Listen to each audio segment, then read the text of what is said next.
Hello, welcome to What Goes On a 17-year-old's Mind's podcast. And this might sound crazy, but did 2 to 3 retakes already, and it's currently 9. So for those people who are wondering, like, yo, Denmark, like, what are you doing? You have like things to do in school and stuff. You shouldn't be doing these podcasts.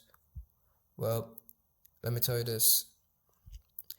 I love doing these podcasts and I want to inspire individuals and I want to help them really get to that point of clarity of realization.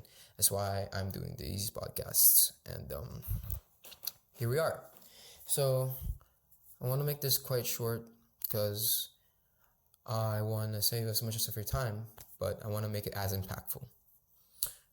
So let's dive into it, shall we? So, what is your purpose? You know? Why do you why are you even here? Do you ever question yourself, like, why are you even here in this world? Why do I even stand here? Why am I even walking? If you put this in the biblical perspective, we are all put here for a purpose. God put us here for a purpose, and we were given an innate purpose. And sometimes we don't even know that innate purpose, and sometimes it's our job to find that innate purpose, to essentially do what we have to do in this world. But for me, my innate purpose is essentially wanting to inspire, wanting to create, wanting to express myself to the world, and hopefully share my insights. And I'm doing that right now, slowly but surely, But right now, I want to ask you, what is your purpose? And I know most people won't know this. People are conditioned to be too comfortable. Our society, I want to say use the word society but the world right now is living too comfortable lives. They are living a life of comfortability. Back then, ancient Rome or the Greeks, or even honestly back then in general, like, when things were just that, or when farmers, or just in general back then, people were forced. It's like it's a survival game. It's not more of a, oh, I wake up, I open my phone, this is my purpose. No, purpose was simple back then. It was survival. And the idea of just, I want to get through this day, I have to eat something, I have to do this, that, and this and that, because before it was survival. But now, as society progresses, as communities grow, as people grow, as innovation starts, as more and more technology rises, AI, and all these other things, arts, creatives that designed and really form what we see right now, we got into this pit hole of being comfortable. And this is what I would call as the pitfall for me. Because society is too comfortable with just accepting the way it is. Not like back then that it's survival. Like, if I accept this, I die. But nowadays, when I don't do something, I don't really get punished. I mean, I get food. People get, I have a comfortable job. It gets paid with bills. It just does the thing, and I get to live. Some people live in survival mode. They live comfortable. They have social media to distract them. Poof, they're good. They don't want to seek any more discomfort, because that's how humans are conditioned nowadays. They all social media is such a powerful tool that just brainwashes us to the point that we as individuals just seeks fake dopamine, instant gratification, and all these things that, like, what? Good example: sex, porn, what? Um, uh, sex, porn, money, gambling, bars, going to clubs, smoking, vaping. All these are necessarily distractions from the world that really removes on what we're really here for, you know, what we really stand for as individuals. I want you to think right now. What is the first thing that you do when you wake up? And I bet 99% of the people here, or probably most of the people here, I wake up and I open my phone, I scroll to social media. Am I correct? I mean, most likely or not, yes. Because it's how society is conditioned nowadays, and I want you guys to open your minds to that. It's like, that is not a normal thing.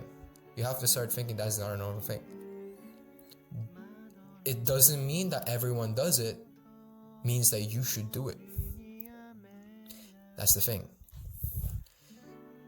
I want you guys to stop this habit of opening your phones when you wake up.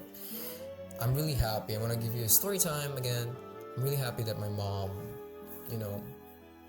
she really teach me. She really focused on me when, especially when it's my phone, I would always keep it beside my bed. And she would always say like, "Huwag mong lagyan sa tabi ng kama mo, ganyan." Or like, "Don't put this beside your bed, It's so distracting, And she's right. To be honest with you, I love my mom so much. And seeing that, she's teaching me and she's disciplining me that a phone is so distracting. And that's the point. So what she did was like, she told me to put my phone at least 5 meters or away from my bed, or like at least just far enough for me not to reach when I wake up. And so yeah, that's what I essentially did. And of course I have to follow my mom, and I love it, because it conditioned me to wake up without actually opening social media, without actually distracting myself with the media. It gave me a sense of awareness already. When I wake up, I'm aware that I'm awake.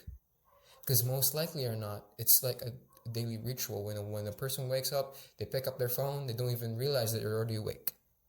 They don't realize, they're not aware of what's really going on. They're not aware of the purpose that they are bound to create in this world. So what's the solution for this? What's something, how are we gonna make this work? How are we gonna fix this? Don't put your phone beside your bed. Don't put your phone inside your bed. Put your phone very far away from your bed, and I want you to put a note next to your bed. And I would tell you not, I will not kid you not, if you guys will probably believe me, but I have a note beside my bed, and it says, "My purpose is I want to be an aspiring, creative entrepreneur who is willing to create and express myself and is free of my time." And that's what I put next to my wall. And I wake up to that every day, and essentially I get to turn my head about like around 180 degrees, and I see it. And when I look at it, like, okay, that's what I'm living for.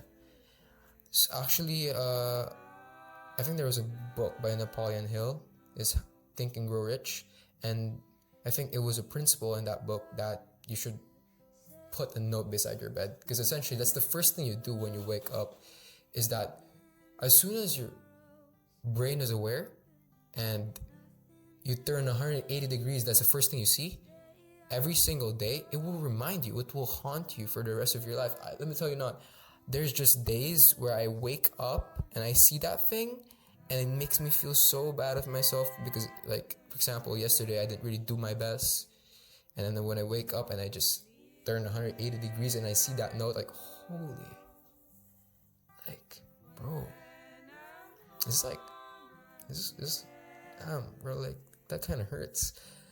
So yeah, I want to make you guys realize that you should have that strong sense of purpose inside you that creates you, that builds you, that sets you up for differential for diversity, for difference. You have to diversify yourself. God doesn't want lazy people. I actually want to share a verse right now, just in case. And it says that sorry. Sorry, I'm gonna find for that verse. Hope you guys give me some time. I'm gonna cut the video anyway, so.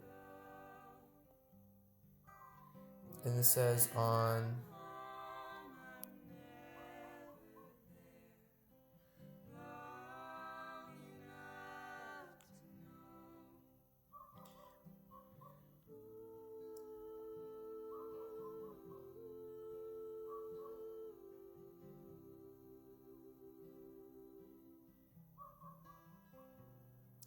It says in Ephesians 4:28, and it says that let the thief no longer steal, but rather let him labor, doing honest work with his own hands, so that he may have something to share with anyone in need.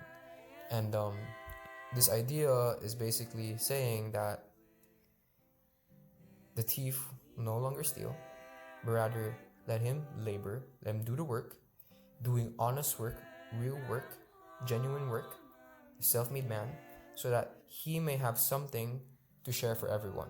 People, God didn't made us become lazy.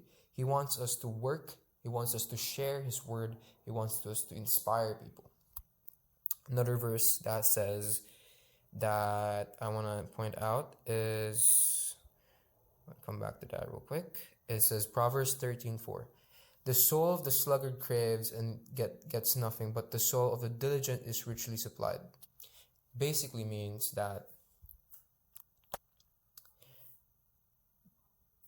the people who aren't lazy gets nothing, and the people who actually strive for something are richly supplied.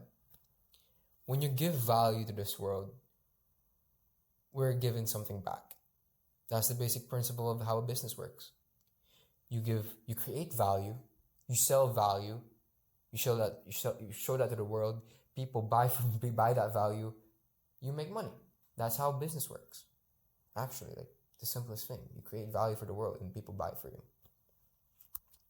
And that also applies to the idea that God doesn't want us to be lazy. He wants us to have an innate sense of purpose.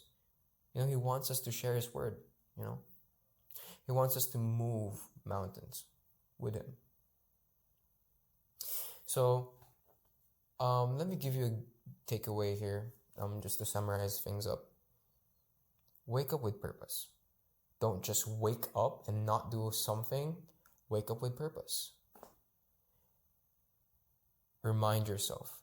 Have principles that abide you. Have principles that will stick with you forever. These principles that will stick with you inside you, that like even a gazillion people that tries to punch you, beat you, or say stuff that will just inherently hurt you, you are as strong and as firm as a rock. So have timeless principles. Always think right, not think wrong. I mean, obviously, like think right, not think wrong. And work on clarity, reflect on yourself, reflect on what's really going on, and try to get as much as perspectives as you can from the people around you.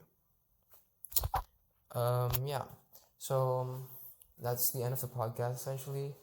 I want to make it quick, 13-14 minutes right now, because I have things to do and kind of busy week. So thank you guys for watching the podcast. I know it's kind of like this podcast is kind of a bit messy, but I'll try to work on that more. Next time I might have a more broader like pointer list, because I only have like a list of topics here. Maybe I should try to break it down more properly so I'll know what I'm talking about more. But anyways, thank you guys so much for watching this podcast, and see you guys for the next podcast. See ya.